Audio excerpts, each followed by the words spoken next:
श्री राधे राधे। माघ मास की पूर्णिमा को श्री सत्यनारायण भगवान की कथा पढ़ी जाती है। जो व्रत करते हैं वो लोग भी पढ़ते हैं और जो नहीं व्रत करते वो लोग भी पढ़ते हैं। तो आज हम सुनेंगे श्री सत्यनारायण भगवान की कथा। पहला अध्याय। एक समय श्री मैशर अन्य तीर्थ में शौनकादि 88,000 ऋषियों ने श्री सूत जी से पूछा, हे प्रभु, इस कलयुग में वेद विद्या रहित मनुष्यों को प्रभु भक्ति किस प्रकार मिलेगी तथा उनका उद्धार कैसे होगा? इसलिए हे मुनिश्रेष्ठ, कोई ऐसा तब कहिए जिससे थोड़े समय में पुण्य प्राप्त होवे तथा मनवांचित फल मिले। वह कथा सुनने की हमारी इच्छा है। सर्वशास्त्र ज्ञाता श्री सूत जी बोले, हे वैष्णव पूज्य, आप सबने प्राणियों के हित की बात पूछी। अब मैं इस श्रेष्ठ व्रत को आप लोगों से कहूंगा, जिस व्रत को श्री नारद जी ने श्री लक्ष्मी नारायण जी से पूछा था और लक्ष्मीपति ने मुनि श्रेष्ठ नारद से कहा था। सो ध्यान से सुनो। एक समय योगीराज नारद जी दूसरों के हित की इच्छा से अनेक लोकों में घूमते हुए मृत्यु लोक में आ पहुंचे। यहाँ अनेक योनियों में जन्मे हुए प्राय सभी मनुष्यों को अपने कर्मों द्वारा अनेकों दुखों से पीड़ित देखकर सोचा, किस यत्न के करने से निश्चय ही प्राणियों को दुख का नाश हो सकेगा। ऐसा मन में सोचकर विष्णु लोक को गए। वहां श्वेत वर्ण और 4 भुजाओं वाले देवों के ईश नारायण को देखकर, जिनके हाथ में शंख चक्र गदा और पद्म थे तथा वरमाला पहने हुए थे, स्तुति करने लगे। हे भगवान, आप अत्यंत शक्ति से संपन्न, मन तथा वाणी भी आपको नहीं पा सकती। आपका आदि मध्य अंत नहीं, निर्गुण स्वरूप सृष्टि के आदि भूति व भक्तों के दुखों को नष्ट करने वाले हो। आपको मेरा नमस्कार है। नारद जी ने इस प्रकार की स्तुति सुनकर विष्णु भगवान से बोले, हे मुनिश्रेष्ठ, आपके मन में क्या है? आपका किस काम के लिए आगमन हुआ है?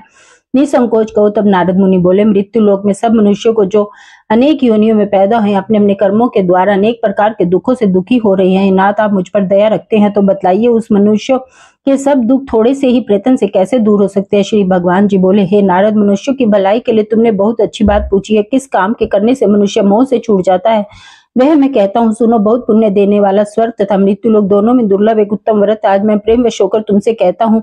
सत्यनारायण का यह व्रत अच्छी तरह विधि पूर्वक करके मनुष्य आयु पर्यंत यहाँ सुख भोग कर मरने पर मोक्ष को प्राप्त होता है। श्री भगवान के वचन सुनकर नारद मुनि बोले कि उस व्रत का फल क्या है, क्या विधान, और किसने यह व्रत किया है और किस दिन यह व्रत करना चाहिए? विस्तार से कहिए। भगवान बोले, दुख शोक आदि को दूर करने वाला, धन धान्य को बढ़ाने वाला, सौभाग्य तथा संतान को देने वाला यह व्रत सब स्थानों पर विजयी करने वाला है। भक्ति और श्रद्धा के साथ किसी भी दिन मनुष्य श्री सत्यनारायण की शाम के समय ब्राह्मणों को और बंधुओं के साथ धर्मपरायण होकर पूजा करे।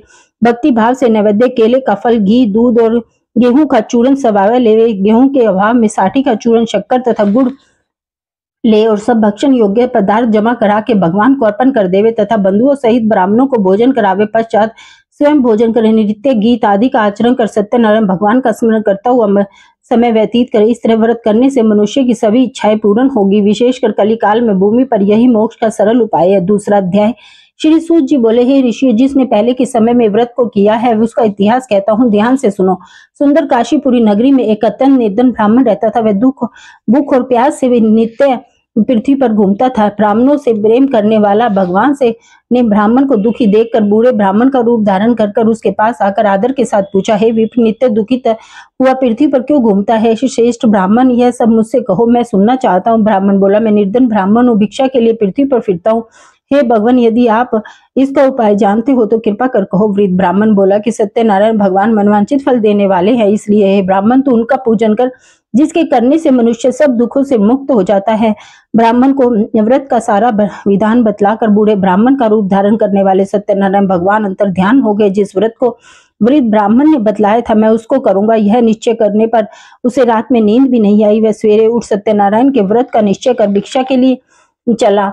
उस दिन उसको भिक्षा में बहुत धन मिला, जिससे बंधु बांधवों साथ उसके सत्यनारायण का व्रत किया। इसके करने से ब्राह्मण सब दुखों से छूट करने उसके अनेक प्रकार की संपत्तियों से युक्त हुआ। उस समय से वह ब्राह्मण हर मास व्रत करने लगा। इस तरह सत्यनारायण भगवान के व्रत को जो करेगा वह सब पापों को छूटकर मोक्ष को प्राप्त होगा। आगे जो पृथ्वी पर सत्यनारायण का व्रत करेगा वह मनुष्य सब दुखों से छूट जाएगा। इस तरह नारद जी ने नारायण का कहा हुआ वह व्रत मैंने तुमसे कहा है। विप्रो, अब मैं तुम्हें क्या कहूँ? ऋषि बोले, हे मुनीश्वर, संसार में इस ब्राह्मण से सुनकर किस किसने इस व्रत को किया वह सब हम सुनना चाहते हैं। इसके लिए हमारे मन में श्रद्धा है। सूत जी बोले, हे मुनियों, जिसने इस व्रत को किया है वह सब सुनो। एक समय ब्राह्मण धन और ऐश्वर्य के अनुसार बंधु बांधवों के साथ व्रत करने के लिए तैयार हुआ उसी समय एक लकड़ी बेचने वाला बूढ़ा आदमी आया और बाहर लकड़ियों को रखकर ब्राह्मण के मकान में गया। प्यास से दुखी लकड़हारा उसको व्रत करते देखकर ब्राह्मण को नमस्कार कर कहने लगा कि आप क्या कर रहे हैं और इसके करने से क्या फल मिलता है, कृपा करके मुझसे कहो। ब्राह्मण ने कहा, सब मनोकामनाओं को पूर्ण करने वाला यह सत्यनारायण भगवान का व्रत है, इसी की कृपा से मेरे धन धान्य आदि की वृद्धि हुई है। ब्राह्मण से इस प्रकार व्रत के बारे में जानकर लक्कड़हारा बहुत प्रसन्न हुआ और चरणामृत और प्रसाद खाने के बाद अपने घर को गया। लक्कड़हारे ने अपने मन में इस प्रकार का संकल्प किया कि आज ग्राम में लकड़ी बेचने से जो धन मिलेगा उसी से सत्यनारायण देव का उत्तम व्रत करूंगा।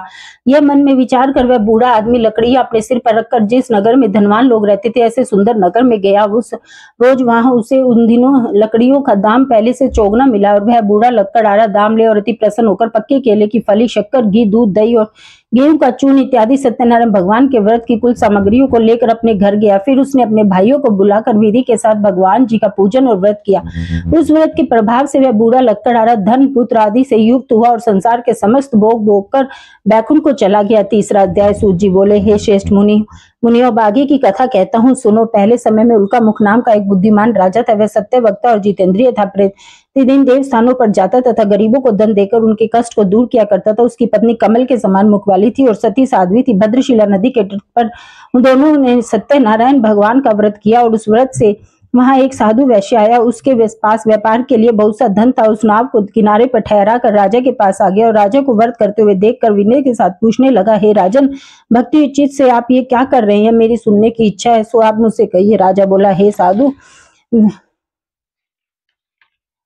अपने बंधुओं के साथ पुत्र आदि की प्राप्ति के लिए महाशक्तिवान व्रत सत्यनारायण भगवान का व्रत व पूजन किया जा रहा है। राजा के वचन सुनकर साधु आदर से बोला, हे राजन, मुझसे इसका सब विधान को, मैं भी आपके कथा अनुसार इस व्रत को करूंगा। मेरे भी कोई संतान नहीं है और इससे निश्चय ही होएगी। राजा ने ऐसा विधान सुन व्यापार से निवृत्त हो यह आनंद के साथ घर गया। साधु ने अपनी स्त्री से संतान देने वाले इस व्रत का समाचार सुनाया और कहा कि जब मेरे संतान होगी तब मैं इस व्रत को करूंगा। साधु ने ऐसे वचन अपनी स्त्री लीलावती से कहे। एक दिन उसकी स्त्री लीलावती पति के साथ आनंदित हो सांसारिक धर्म में प्रवृत्त होकर सत्यनारायण भगवान की कृपा से गर्भवती हो गई और 10वें महीने उसके एक सुंदर कन्या का जन्म हुआ। दिनों दिन वह कन्या इस तरह बढ़ने लगी जैसे शुक्ल पक्ष का चंद्रमा बढ़ता है।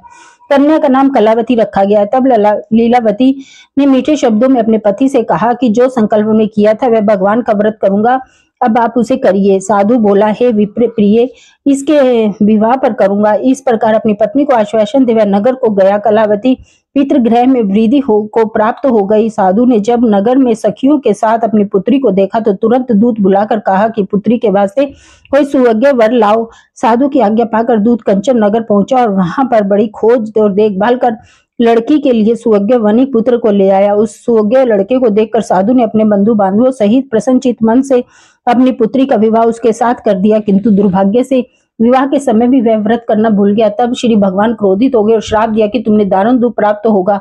अपने कार्य में कुशल साधु बनिया जमाता सहित समुद्र के समीप स्थित रतनपुर नगर में गया और वहां दोनों ससुर जमाई चंद्रकेतु राजा के इस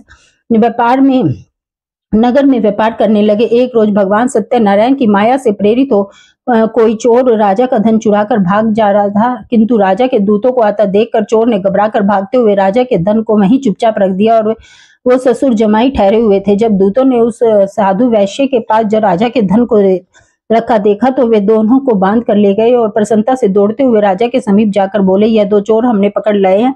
देखकर आज्ञा दे। तब राजा की आज्ञा से उनको कठोर कारावास में डाल दिया गया और उनका सब धन छीन लिया गया। सत्यनारायण भगवान के श्राप द्वारा उनकी पत्नी भी घर पर बहुत दुखी हुई और घर पर जो धन रखा था चोर चुरा कर ले गए। शारीरिक व मानसिक पीड़ा तथा भूख प्यास से अति दुखित हो अन्न की चिंता में कलावती एक ब्राह्मण के घर गई।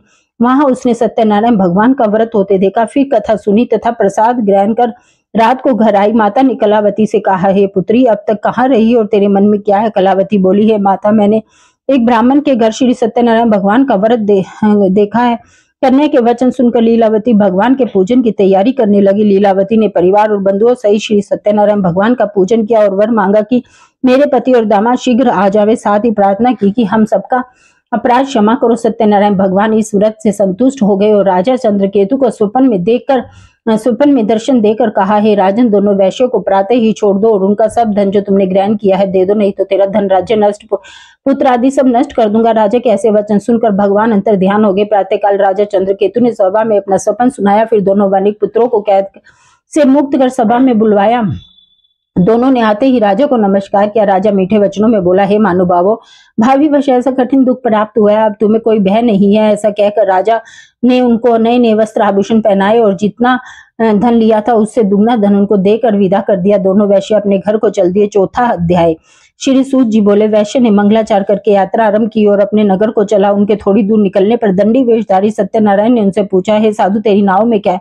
अभिमानी वणिक हंसता हुआ बोला, हे दंडी, आप क्यों पूछते हैं? क्या धन लेने की इच्छा है? मेरी नाव में तो बेल और पत्ते भरे हैं। वैश्य का कठोर वचन सुनकर भगवान ने कहा, तुम्हारा वचन सत्य हो दंडी। ऐसा कहकर वहां से दूर चले गए और कुछ दूर जाकर समुद्र के किनारे बैठ गए। दंडी के ऐसा के जाने पर वैश्य ने नित्य क्रिया करने के बाद नाव को ऊंची उठी देखकर अचंभा किया और नाव के में बेल पत्ते आदि देखकर मूर्छित हो जमीन पर गिर पड़ा। फिर मूर्छा खुलने पर अत्यंत शोक प्रकट करने लगा। तब उसका दामाद बोला कि आप शोक न करें, यह दंडी का श्राप है, अतः उनकी शरण में चलना चाहिए, तभी हमारी मनोकामना पूरी होगी। दामाद के वचन सुन वह दंडी के पास पहुंचा और अत्यंत भक्तिभाव से नमस्कार करके बोला, मैंने जो आपसे असत्य वचन कहे हैं उनको क्षमा करो। ऐसा कहकर महान शोकातुर हो रोने लगा। तब दंडी भगवान बोला, हे वणिक पुत्र, मेरी आज्ञा से बार बार तुम्हें दुख प्राप्त हुआ है, तू मेरी पूजा से विमुख हुआ। साधु बोला, हे भगवान, आपकी माया से मोहित ब्रह्मा आदि भी आपके रूप को नहीं जानते, तब मैं अज्ञानी कैसे जान सकता हूँ? आप प्रसन्न होइए, मैं सामर्थ्य के अनुसार आपकी पूजा करूंगा, मेरी रक्षा करो, पहले के समान नौका में धन भर दो। उसके भक्ति युक्त वचन सुनकर भगवान प्रसन्न हो गए और उसकी इच्छा अनुसार वर देकर अंतर ध्यान हो गए। तब उन्होंने नाव पर आकर देखा कि नाव धन से परिपूर्ण है। फिर वह भगवान सत्यनारायण का पूजन कर साथियों सहित अपने नगर को चला। अब अपने नगर के निकट पहुंचा तब दूत को घर भेजा। दूत ने साधु के घर का जा उसकी स्त्री को नमस्कार कर कहा, साधु अपने दामाद सहित इस नगर के समीप आ गए। ऐसा वचन सुन साधु की स्त्री बड़े हर्ष के साथ सत्यदेव का पूजन कर पुत्री से कहा, मैं अपने पति के दर्शन को जाती हूँ, तू कार्य पूर्ण कर शीघ्र आ। माता के ऐसे वचन सुन कलावती प्रसाद छोड़कर पति के पास गई। प्रसाद की अवज्ञा के कारण सत्यदेव ने रुष्ट हो गए और उसके पति को नाव सहित पानी में डुबो दिया। कलावती अपने पति को न देख कर रोती हुई जमीन पर गिर पड़ी। इस तरह नौका को डूबा हुआ तथा कन्या को रोता हुआ देखा साधु दुखी तो बोला, हे प्रभु, मुझसे या मेरे परिवार से जो कोई भूल हुई है उसके लिए क्षमा करे। उसके दीन वचन सुनकर सत्यदेव प्रसन्न हो गए और आकाशवाणी हुई, है साधु, तेरी कन्या मेरे प्रसाद को छोड़कर आई है, इसलिए इसका पति अदृश्य हुआ। यदि वह घर जाकर प्रसाद खाकर लौटे तो इसका पति अवश्य मिलेगा। ऐसी आकाशवाणी सुनकर कलावती ने घर पहुंचकर प्रसाद खाया, फिर आकर पति के दर्शन किए। तत्पश्चात साधु ने बंधु बांधवों सहित सत्यदेव का विधि पूर्वक पूजन किया। उस दिन से वह पूर्णिमा को सत्यनारायण का पूजन करने लगी। फिर इस लोक का सुभोग कर अंत में स्वर्ग लोक गई। 5वां अध्याय। सूत जी बोले, हे ऋषियों, मैं और भी कथा कहता हूँ, सुनो। प्रजा पालन में लीन तुंग ध्वज नाम का एक राजा था। उसने भी भगवान का प्रसाद त्याग कर बहुत दुख पाया। एक समय मन में जाकर अन्य पशुओं को मारकर बड़ के पेड़ के नीचे आया। वहां उसने ग्वालों को भक्ति भाव से बांधो सही सत्यनारायण जी का पूजन करते देखा। राजा देखकर भी अभिमान वजवान नहीं रहा गया और न ही नमस्कार किया। जब ग्वालों ने प्रसाद का भगवान के प्रसाद का सामने रखा तो वह प्रसाद को त्याग कर अपनी स्त्री सुंदर नगरी को चला। वहीं उसने अपना सब कुछ नष्ट कर दिया और जान गया कि यह सब भगवान ने किया है।